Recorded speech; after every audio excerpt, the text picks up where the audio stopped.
ദൈവനാമത്തിന് മഹത്വം ഉണ്ടാകട്ടെ. ഇന്ന് ജൂൺ മാസം 19-ാം തീയതി. എല്ലാ ശ്രോതാക്കൾക്കും കർത്താവായ യേശു ക്രിസ്തുവിൻ്റെ നാമത്തിൽ സ്നേഹവന്ദനവും ശുഭദിനാശംസകളും നേരുന്നു. ഇന്നത്തെ നമ്മുടെ ധ്യാനത്തിനായി നാം തിരഞ്ഞെടുത്തിട്ടുള്ളത് ആവർത്തന പുസ്തകം 13-ാമത്തെ അധ്യായമാണ്. ഈ അധ്യായത്തിലും വളരെ മനോഹരമായ കാര്യങ്ങളാണ് പറഞ്ഞിട്ടുള്ളത്. ദൈവവചനത്തിൽ പറഞ്ഞിട്ടുള്ളത് എല്ലാം മനോഹരമാണ്. എങ്കിൽ ഈ അധ്യായം ഒരു പ്രത്യേക അധ്യായമാണ്. ഇത് ചില മുന്നറിയിപ്പുകളാണ് ദൈവം തരുന്നത്. വളരെ കഠിനമായ പ്രയാസമുള്ള ചില കാര്യങ്ങളാണ് നമ്മോട് പറഞ്ഞിട്ടുള്ളത്. എന്താണത്? വ്യാജ സ്വാധീനത്തിൻ്റെ ഭയങ്കരതയെക്കുറിച്ചാണ് ഈ അധ്യായത്തിൽ പറഞ്ഞിട്ടുള്ളത്. വ്യാജ സ്വാധീനം. നമ്മളെല്ലാവരും സ്വാധീനിക്കപ്പെടുന്ന ആളുകളാണ്. പക്ഷേ ആരാണ് നമ്മളെ സ്വാധീനിക്കുന്നതെന്നുള്ള പ്രധാനപ്പെട്ട കാര്യമാണ്. വ്യാജമായ കാര്യങ്ങൾ ചെയ്യാനോ തെറ്റ് ചെയ്യാനുള്ള സ്വാധീനമാണോ ശരി ചെയ്യാനുള്ള സ്വാധീനമാണോ നമുക്കുണ്ടാകുന്നത്? നമ്മുടെ സ്നേഹിതന്മാരായിരിക്കാം നമ്മെ സ്വാധീനിക്കുന്ന, ഭാര്യയായിരിക്കാം, നമ്മുടെ ബന്ധപ്പെട്ടവരായിരിക്കാം, ആര് തന്നെ ആയാലും ശരി, വ്യാജമായൊരു സ്വാധീനമാണെങ്കിൽ ആ സ്വാധീനം നാം വെറുക്കേണ്ടതാണ്. ഈ 13-ാം അധ്യായത്തിൻ്റെ 6-ാമത്തെ വാക്യം പറയുന്നത് ശ്രദ്ധേയമായിരിക്കുന്നൊരു കാര്യമാണ്. പറയുകയാണ്, ആ പ്രവാചകനോ സ്വർണ്ണക്കാരനോ മിസ്രയീം ദേശത്ത് നിന്ന് നിങ്ങളെ കൊണ്ടുവന്നവനും അടിമ വീട്ടിൽ നിന്ന് വീണ്ടെടുത്തവനുമായ നിങ്ങളുടെ ദൈവമായ യഹോവയ്ക്ക് വിരോധമായി ദ്രോഹം സംസാരിച്ച് നീ നടക്കേണ്ടതിന് നിൻ്റെ ദൈവമായ യഹോവ കൽപ്പിച്ച വഴിയിൽ നിന്ന് നിന്നെ തെറ്റിപ്പാൻ നോക്കിയതുകൊണ്ട് നീ അവനെ കല്ലെറിഞ്ഞു അവനെ കൊല്ലണം. അങ്ങനെ നിൻ്റെ മധ്യയിൽ നിന്ന് ദോഷം നീക്കിക്കളയണം.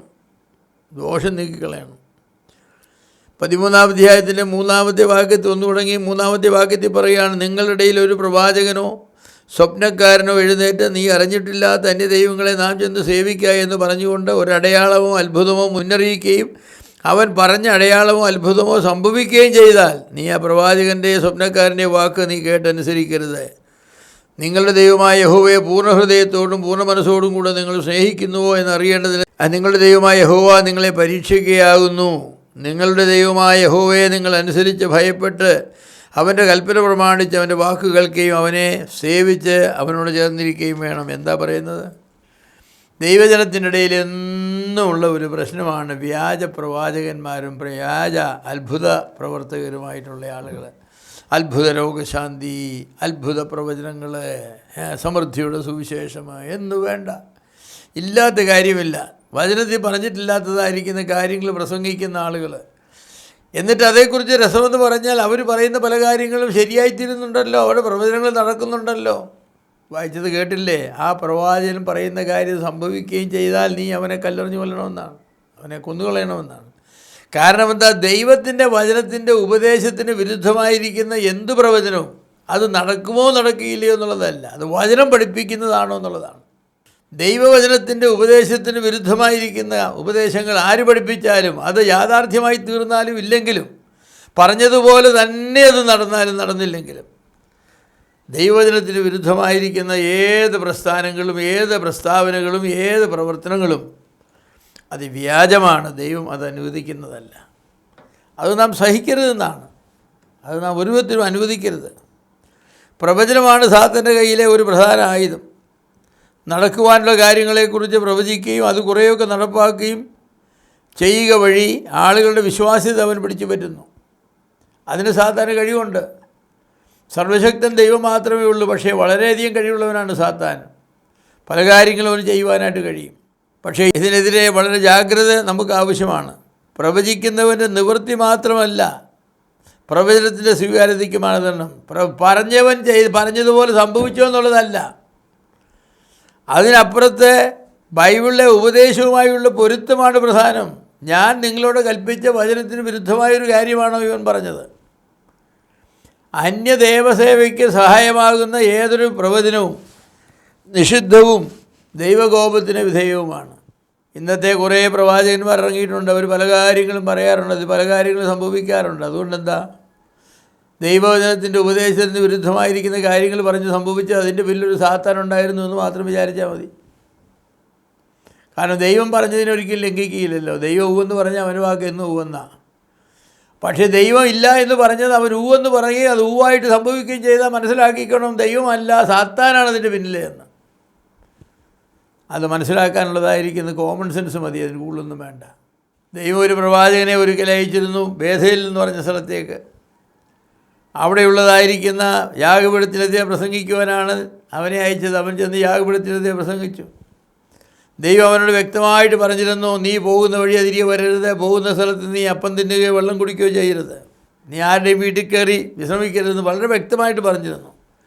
ആ സ്ഥലത്ത് വ്യാജ പ്രവാചകനുണ്ടായിരുന്നു. ആ പ്രവാചകന് വേണ്ടി അടുക്ക വന്ന് പറഞ്ഞു, ഞാൻ 10, 60 വയസ്സ് 70 വയസ്സുള്ളൊരു പ്രവാചകനാണ്.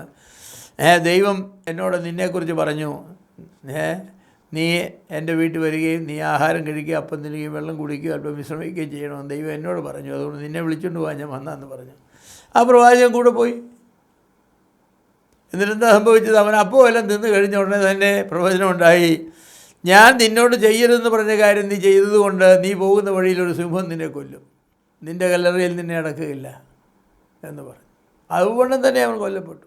അപ്പോൾ ദൈവം അരുതെന്ന് പറഞ്ഞിട്ട് പിന്നെ വേറൊരുത്തം വന്ന് വേണമെന്ന് പറഞ്ഞാൽ എങ്ങനെ ശരിയാകുന്നത്? ദൈവം തൻ്റെ ഇഷ്ടം മാറ്റുന്നവനാണോ? ദൈവം തൻ്റെ വാക്ക് മാറ്റുന്നവനാണോ? അല്ലല്ലോ, അല്ല. അപ്പോൾ കള്ളപ്രവാചകന്മാരെപ്പോഴും ചെയ്യുന്നത് എന്താണ്? ദൈവത്തിൻ്റെ മക്കളെ വഴിതെറ്റിക്കുക എന്നുള്ളതാണ്. ധാർമ്മിക നിയമങ്ങൾ ലംഘിച്ചുള്ള ബന്ധങ്ങൾ പുലർത്തപ്പെടുന്നു എന്ന് സംശയിച്ചാൽ അതേക്കുറിച്ച് നല്ലവണ്ണം അന്വേഷണവും വിസ്താരവും കഴിക്കണം. പലപ്പോഴും അങ്ങനെയാണ്, ധാർമ്മിക നിയമങ്ങൾ തെറ്റിച്ചാണ്. ഇങ്ങനെയുള്ള എല്ലാ വ്യാജപ്രവാചകന്മാരുടെയും പ്രസ്ഥാനത്തിൽ എന്താണ്? ധാർമ്മിക നിയമങ്ങൾ ലംഘിക്കും, ലൈംഗിക പാപങ്ങൾക്ക് അവിടെ അനുവാദം കൊടുക്കും, സാമ്പത്തിക ഭദ്രതയ്ക്ക്, സാമ്പത്തിക ഉയർച്ചയ്ക്ക് അവിടെ വഴി അതിനുള്ളതായിരിക്കുന്ന മാർഗ്ഗങ്ങൾ അവിടെ ചെയ്യും. ദൈവം നിങ്ങളുടെ രോഗത്തെ സൗഖ്യമാക്കും, ദൈവം നിങ്ങളുടെ കടത്തെ വീട്ടും, ദൈവം നിങ്ങളുടെ അങ്ങനെ ബൈബിളിലെങ്ങും അങ്ങനെ വാക്യങ്ങളൊന്നുമില്ല. നമ്മുടെ കർത്താവ് പോലും രോഗം ശീലിച്ചവനായിരുന്നു. പൗലോസ് രോഗമുള്ളവനായിരുന്നു. അത് മാറിക്കിട്ടാനായിട്ട് തന്നെ പ്രാർത്ഥിച്ചു. കർത്താവ് പറഞ്ഞു, മാറണ്ടെന്ന് പറഞ്ഞു, നിനക്ക് എൻ്റെ കൃപ മതി എന്ന് പറഞ്ഞു. തിമോത്തിയോസ് രോഗമുള്ളവനായിരുന്നു, കൂടെയുള്ള അജീർണതയുണ്ടായിരുന്നു. ത്രോഫിമോസിനെ ഞാൻ മിലേത്തിൽ രോഗിയായി വിട്ടേച്ച് പോകുന്നു എന്നാണ് പൗലോസ് പറയുന്നത്. രോഗമെന്ന് പറയുന്നത് അതിൽ തന്നെ മോശമായൊരു കാര്യമല്ല. മനുഷ്യൻ ദൈവത്തോട് ഏറ്റവും കൂടുതൽ അടുക്കുന്ന അവന് ദോഷവും അവന് രോഗവും പ്രയാസവും വേദനയൊക്കെ വരുമ്പോഴാണ്. അപ്പോൾ ഈ വ്യാജപ്രവാചകന്മാരെ സൂക്ഷിച്ചു കൊള്ളണമെന്നാണ്.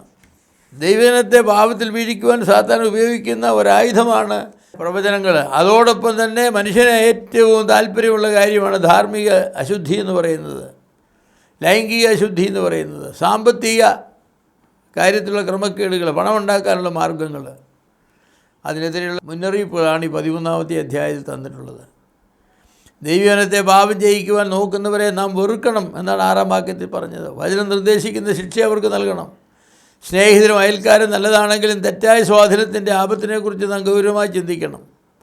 അങ്ങനെ സുബോധമായി ചിന്തിക്കുവാനും ജീവിക്കുവാനും ഉള്ള ഉത്തരവാദിത്വം നമുക്കുണ്ട്. എൻ്റെ പ്രിയമുള്ളവരെ, എന്താണ് ദൈവം പറയുന്നത്? മോശ മുഖാന്തരം ദൈവം പറയുന്നത്, നിങ്ങളുടെ ഇടയിൽ ഒരു പ്രവാചകൻ എഴുന്നേറ്റിട്ട് അവൻ ചില കാര്യങ്ങൾ പ്രവചിച്ചതുപോലെ തന്നെ ഇത് സംഭവിച്ചു. അപ്പോൾ ആളുകളെല്ലാം പറയും, യഥാർത്ഥ ഒരു പ്രവാചകൻ വന്നിരിക്കുന്നു, പറഞ്ഞതുപോലെ തന്നെ കാര്യങ്ങൾ വരുന്നു. ഇല്ല, ആദ്യം നോക്കേണ്ടത് ഇങ്ങനെ ഒരു പ്രവാചകൻ ഇന്നുണ്ടാകുവാനുള്ളതായിരിക്കുന്ന സാധ്യതയുണ്ടോ? വചനം എന്താണ് പറയുന്നത്? രണ്ടാമത്, ഈ പ്രവാചകനും വിശ്വസിക്കുകയും പഠിപ്പിക്കുകയും ചെയ്യുന്ന കാര്യങ്ങൾ വചനം പഠിപ്പിക്കുന്ന കാര്യങ്ങൾ തന്നെയാണോ? മൂന്നാമത്, ഈ പ്രവാചകൻ ധാർമ്മികമായും ആത്മീകമായും ലൈംഗികമായും ഒക്കെ അങ്ങനെ വിശുദ്ധി പാലിക്കുന്ന ഒരുവനാണ്. ഇവൻ ദൈവജനത്തിൻ്റെ ഉപദേശത്തെ 100% ഉൾക്കൊള്ളുന്നവനാണോ അല്ലയോ? ഇതിൻ്റെ വെളിച്ചത്തിൽ അവൻ്റെ വ്യാജപ്രവാചകനാണെന്ന് തെളിഞ്ഞാൽ അവനെ നാം ഇന്ന് നമുക്ക് ആരെയും കൊല്ലാൻ അനുവാദമില്ല. പഴയ നിയമകാലത്ത് അതിനുള്ള അനുവാദം ഉണ്ടായിരുന്നു. അതുകൊണ്ട് അവനെ നമ്മുടെ ഇടയിൽ നിന്നും അവനെ ഓടിച്ചു കളയേണ്ടത് ആവശ്യമാണ്, അവനെ പുറത്താക്കി കളയേണ്ടത് ആവശ്യമാണ്. അതുകൊണ്ട് സത്യത്തിന് സാക്ഷികളായി നിൽക്കാൻ നമുക്ക് അതിശയങ്ങൾക്കും അത്ഭുതങ്ങൾക്കും പുറകെ പോകാതെ ദൈവവചനത്തിന് പുറകെ പോയി ദൈവവചനം പറയുന്നത് പോലെ കാര്യങ്ങൾ ചെയ്യുവാനായിട്ട് ദൈവം നമ്മെ സഹായിക്കട്ടെ.